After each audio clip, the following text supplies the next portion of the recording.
अजा एकादशी व्रत कथा। भाद्र पर्व मास के कृष्ण पक्ष की एकादशी अजा नाम से प्रसिद्ध है तथा इसे अन्नदा एकादशी भी कहा जाता है। इस एकादशी के व्रत से जीव के जन्म जन्मांतरों के सभी पाप नष्ट हो जाते हैं, वही उनके संताप मिटने से भाग्य भी उदय हो जाता है।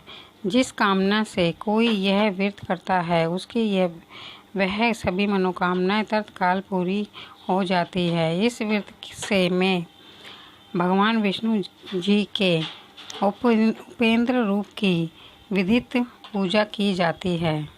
व्रत कथा। पुराणों के अनुसार एकादशी का महत्व स्वयं भगवान श्री कृष्ण ने धर्मराज युधिष्ठिर को बताया था। अजा एकादशी का व्रत करने वाला अश्वमेध यज्ञ करने के समान पुण्य का अधिकारी होता है। मरणोपरांत विष्णु लोक में स्थान प्राप्त करता है। सतयुग में सूर्यवंशी चक्रवर्ती राजा हरिश्चंद्र हुए, जो बड़े सत्यवादी थे। एक बार उन्होंने अपने वचन के खातिर अपना संपूर्ण राज्य राजऋषि विश्वामित्र को दान कर दिया था। दक्षिणा देने के लिए अपनी पत्नी एवं पुत्र को ही नहीं, स्वर्ण तक को दास के रूप में एक चंडाल को बेच डाला था। अनेक कष्ट सहते हुए भी वह सत्य से विचलित नहीं हुए। तब एक दिन उन्हें ऋषि गौतम मिले। उन्होंने उन्हें अजा एकादशी की महिमा सुनाते हुए यह व्रत करने के लिए कहा।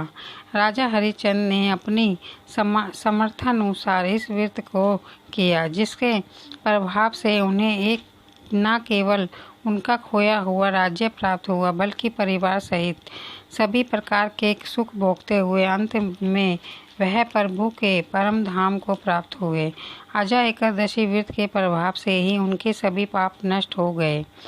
उन्हें अपना खोया हुआ राज्य पाठ एवं परिवार भी प्राप्त हुआ था। भगवान को एकादशी परम प्रिय है तथा इसका व्रत करने वाले भक्त संसार के सभी सुखों को भोगते हैं, अंत में प्रभु के परम धाम को प्राप्त करते हैं। एकादशी में रात्रि जागरण की अधिक महत्ता है।